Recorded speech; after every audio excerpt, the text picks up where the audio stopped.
Hi, my friends. Today I want to present you a new story. Enjoy watching it. I should have noticed the warning signs the moment when we entered the house of my mother-in-law Josephine. The air felt wrong, too stiff, too rehearsed, like the decorations were hiding something sharp beneath all that gold ribbon. But Casper, my bright-eyed 5-year-old, didn't sense any of it. He clutched the tiny box he had racked himself, bouncing on his toes. "Do you think Grandma will like it?" he whispered. "She'll love it," I assured him, even though a strange heaviness pulled at my chest. When gift opening began, Casper waited patiently, his legs swinging nervously off the couch. Finally, Josephine called his name with the same brittle smile she used when pretending to tolerate me. He rushed forward, offering the box with both hands. "I made it just for you." Josephine opened it, paused, and the room froze. "What is this supposed to be?" she said loudly. "It's a heart," Casper said, voice small. "So you don't forget I love you." Her lip curled. "Children born from their mother's infidelity don't get to call me grandma. Keep your little crafts." The words hit harder than the silence that followed. Casper's face crumpled, not in confusion, but in shame. A 5-year-old felt shame. His hands trembled as he tried to take back the gift, but she pushed it aside as though it carried disease. "Mama, did I do something bad?" he whispered, tears spilling. I couldn't speak. I couldn't breathe. Then my eldest son Declan rose, 10 years old, fierce, trembling with rage. "If Casper can't call you grandma," he said, returning their expensive gift PlayStation game console, "then I won't either." The room erupted. Josephine shouting, father-in-law Gregory sputtering, chairs scraping. But all I remember is Casper's quiet sobbing as he buried his face in my coat. And right then, standing in the ruins of what was supposed to be Christmas, I felt a truth crack open inside me. This wasn't a family.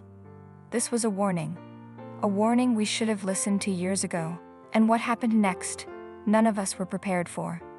The drive home felt like moving through a storm we couldn't see, only feel. Casper cried until he fell asleep in my arms, his cheeks blotchy, his fingers still curled as if he were holding that rejected gift. Declan stared out the window, jaw clenched so tightly I worried he might crack a tooth. But Martin was silent. Not the quiet kind of silence he'd always carried around his parents. This was something darker, tighter, like a rope snapping strand by strand. When we walked through our front door, he set the keys on the table and finally spoke. "I let them do that," he murmured. "I let them do all of it." I shook my head.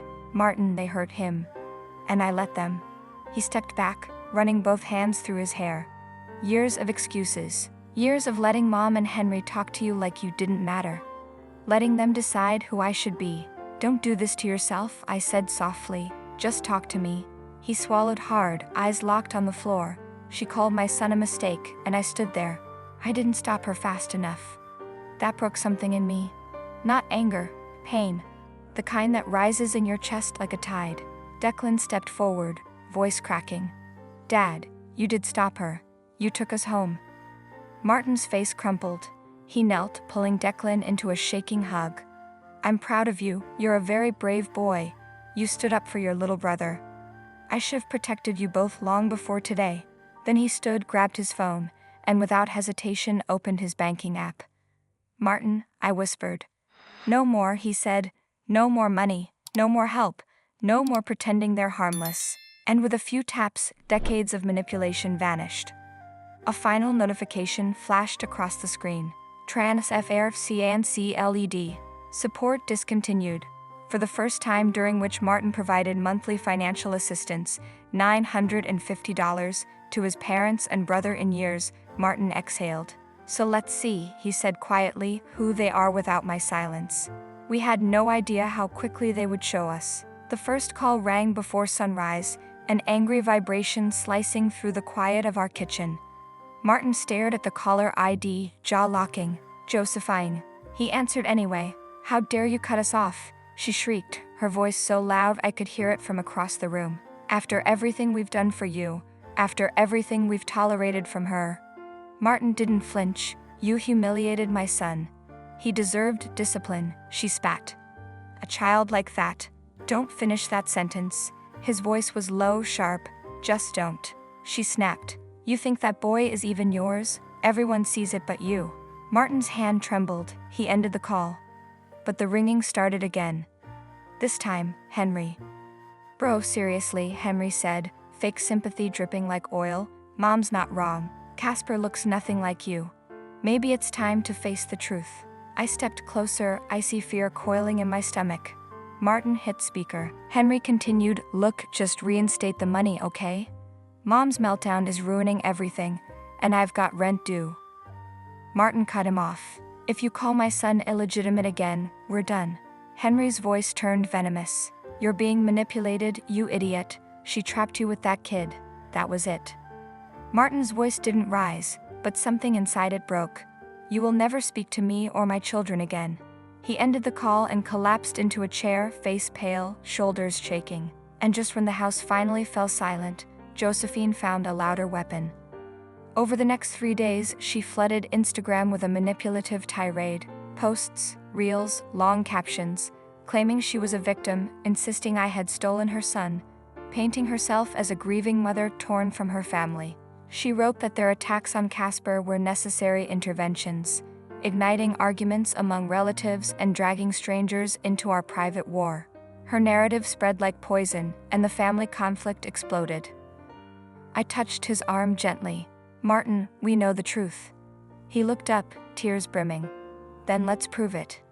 His voice was raw, determined, and in that moment I realized something terrifying yet liberating. They weren't fighting for family, they were fighting for control. And we were done playing by their rules. But exposing the truth came with a cost we never expected. The morning I decided to do the DNA test, the house was too quiet, like the air itself was waiting. Martin sat at the kitchen table, staring at his untouched coffee. Casper and Declan were still asleep, their small breaths the only softness left in our home. I held the envelope behind my back. Martin, I said gently, I need you to trust me. He blinked, exhausted. Lillian, I don't want to doubt you.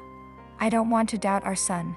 You don't have to, I whispered. Just let the truth speak louder than their poison. He didn't ask how I had gotten the samples, his hair from his brush, Casper's from his pillow. He simply nodded, like a man choosing to fight instead of flee. 2 days later, the results arrived. My hands shook as I tore the envelope. A heavy silence pressed against my ribs as I unfolded the paper. 99.98% probability of paternity. My vision blurred. Relief crashed through me so violently I had to grip the counter to stay upright. Martin took the paper, eyes scanning it over and over. Then he sank to his knees. He's mine, he whispered. He's really mine. I knelt beside him. He always was. Tears finally broke free. Anger, relief, grief, all of it. He pulled me into a trembling embrace. They tried to turn me against my own child, he choked out. My own blood. They failed, I said. And now everyone will know. That night, Martin posted the truth. The DNA results. What Josephine had said to our 5-year-old. The cruelty she had tried to disguise as concern. Within minutes, comments exploded, relatives, cousins, even old friends siding with Martin, condemning Josephine. And what followed shook his parents' world beyond repair. 3 days after Martin posted the DNA results, the world around Josephine and Gregory shifted, quietly at first, then like an avalanche. Their 40th wedding anniversary was supposed to be the event of the year. A grand hall, crystal chandeliers, a guest list long enough to stroke Josephine's ego for a decade. But on the morning of the celebration, an uneasy buzz filled social media. Cousin Marlene posted, "Children deserve better than cruelty." Uncle Terrence wrote, "There are lines you simply don't cross." By noon, people who had confirmed their attendance were sending excuses like falling dominoes. My daughter is sick. We're traveling unexpectedly. We can't make it this time, sorry. But no one was sorry. Not really. At 6 p.m., while the catered musicians played to an empty hall, Josephine finally cracked. She called Martin, fury trembling in her breath. "You humiliated me," she screamed. "You ruined our anniversary. Your post has turned the family against us." Martin didn't raise his voice. "Mom, you did that. I just told the truth. You think you can live without us? Without our guidance?" Martin let out a soft, heartbreaking laugh. I've lived under your control for 38 years. For the first time, my children come first. And you know what? It feels like breathing. There was a long, trembling silence. Then Josephine spat, "You'll regret this." "No," Martin said. "I regret not protecting my boys sooner." He hung up. That night, Casper and Declan fell asleep pressed against him, safe and warm, unaware of the storm they had survived. And as I watched Martin hold them, his sons, undeniably his, I realized something. We hadn't lost a family. We had finally escaped one. But peace has a strange way of inviting one last unexpected twist. Friends, what do you think of this story? Write your opinion in the comments. Would you like more stories? Don't forget to subscribe and hit the bell button so you don't miss any videos. See you tomorrow.